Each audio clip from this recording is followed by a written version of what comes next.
Uh,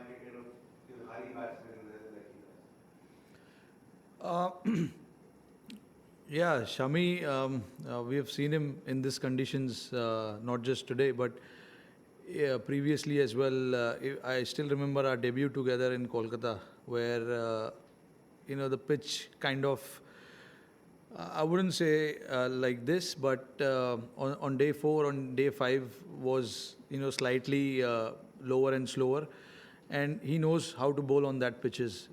He gets reverse swing straight into play once he knows. There's some help that is on offer. And he uses that condition. See, it's not easy to bowl when you know the reverse swing is happening. You need to pitch it in the right area. You need to make sure that the ball is just around off stump, so that it comes and hits the middle stump. Otherwise, sometimes you can drag on, and while doing that, you can leak a lot of runs as well. So I guess he's mastered that pretty well by now, bowling with the old ball and trying to bowl to reverse. And yes, these type of conditions are pretty ideal for him. He gets, the batsman making play all the balls, which is slightly tough on that particular kind of pitch. When you have to play all six balls, and the pitch at times, as we have seen, misbehaving, doing something from the crack or staying low at times as well. So it keeps you in the game as well, for the fielders, for all the other bowlers as well. And batsman really doesn't know, what is coming next, because he can swing both ways as well. So I think by now he has mastered how to bowl with the old ball. And growing up in Calcutta, where there is not much of bounce, when he started playing, obviously. But now it's a different Kolkata. But when he started playing, I'm sure it was kind of similar kind of tracks he grew up on. Rohit, we had Saha keeping wicket in this test after quite a while. And what do you feel about his keeping in the test, and also the fact that do you think, what do you see the way back of Pant into the 11? Way back for Pant in the 11. 11, and what's your opinion on how Saha kept in this test? Yeah, I thought he kept really well. It's not easy. Even though we grew up in conditions like this, it's not easy for the keeper, because odd ball turns, odd ball stays low, and then there's certain bounce.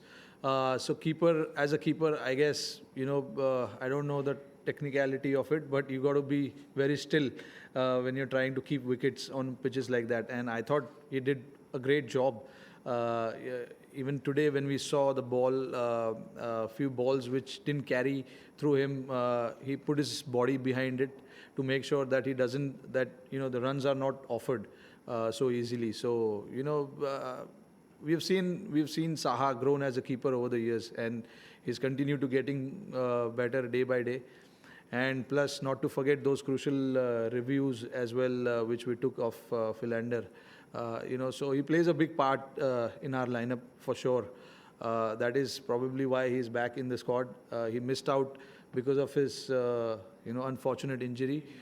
But again, speaking of Pant as well, he's definitely a quality that any team wants in the squad. But again, what is right and what is wrong, I really can't talk about it, and who should play and who shouldn't. But Pant, we have seen what he can do with the bat, and of course, he is working hard on his game. He's working hard on his keeping, batting, playing in these kind of conditions where the ball is going to keep low. So keeping plays a big part, and I'm sure. Along with our fielding coach and the other guys around him as well, trying to help him. He will definitely get better with the days, how the days goes by. And he can learn from Saha. Yeah, of course. I mean, Saha plays a big part. When he was not playing in West Indies, we have seen them regularly talking about how he needs to improve. Every session he used to keep wickets and he used to come back. Saha was the first one to go to him and talk about his keeping. So they have great understanding between them, and I hope that continues for a long time.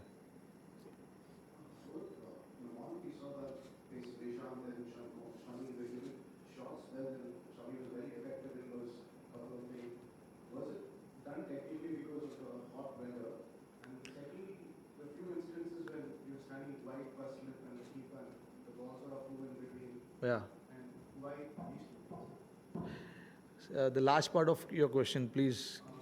The wide first slip and the keeper. Ah. And even during South Africa's innings, the ball sort of flew in between the wide first slip and the keeper. And this happened today as well. And then Virat came in. Yeah.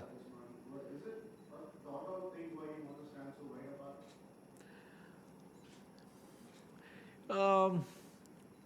See, on a pitch like that, you're not sure where the ball is going to go, and because you're constantly, uh, you know, facing different batsmen all the time, so you don't know what sort of shots they're going to play. Like someone like Faf du Plessis, he plays closer to the body. It's ideal to stand closer, but we saw him go wide outside off stump, which could have gone around third or fourth slip. So you never know. I mean, you just decide instinctively on that particular spot whether you want to have first slip or you want that slip to be a little widened. Yes, we saw few balls going in the gap last evening when Pujara was batting. But again, sometimes when you place the fielder and the ball doesn't go there, it doesn't mean that you are tactically wrong, but it's just that sometimes, the way we have planned and the way bowlers are thinking, the way you have to think about the batters as well. Some batsmen likes to play the shots outside off stump, so which means the ball will go slightly wider than closer, the first slip. Batsman who plays closer to the body will the ball will come near the first and second slip. So it all depends on the batters batting at that particular time and what kind of line we are trying to bowl at that point. Yeah, it is important because it's pretty humid out there and hot. So we wanted the bowlers, the fast bowlers especially, because I thought more than the spinners, fast bowlers actually looked very dangerous, on that particular track. So we wanted Shami and Ishan to be fresh in case there might not be any help for the spinners as the game progressed, which we saw towards the end. There wasn't much happening. So we wanted our fast bowlers to be fresh.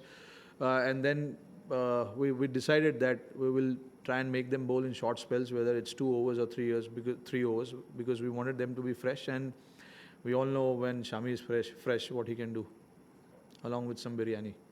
Rohit, how much did it take for you to sort of guard against emotional letdown after the 100 of the second innings, when you come back and follow the 100 of the second innings? And will we see more of it? Say again, sorry, First part, how much did you have to guard against the emotional letdown? There was so much scrutiny over you coming into this test match, although you got a big 100 in the first. Scrutiny? Yeah, in terms of Rohit Sharma opening, there was talk. Oh, yeah.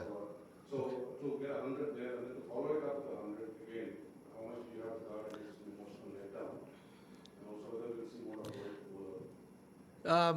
Rohit. I've protected myself with a shield around me for a long time now, and all those things, what happens outside doesn't come inside that shield. So what people talk and what people think of me, it doesn't really bother me, because eventually I have to play my game. I have to enjoy my game, because it was my dream to play cricket, and I'm living that dream. What happens outside, I never thought of when I was young. What people will talk, whether will people talk about me or not, I never thought about all that. So now that people are talking, I've protected myself with a shield around me, and that shield is pretty strong. Nothing comes inside that.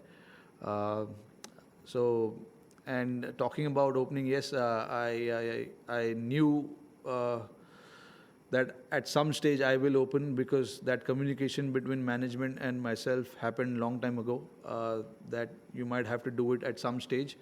So for the past 2 or 3 years, I was prepared for it mentally.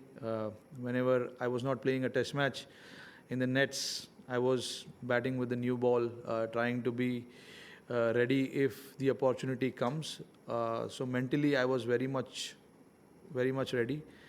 And yes, it's a great start. Still a long way to go. I'm definitely very happy and pleased with the performance, but it's not the end. It's just a start. So I guess, good things are there to follow, and I just need to enjoy the game, enjoy what I do, and enjoy my batting. Sorry, you were too rapid and fine. That's nice answer. Over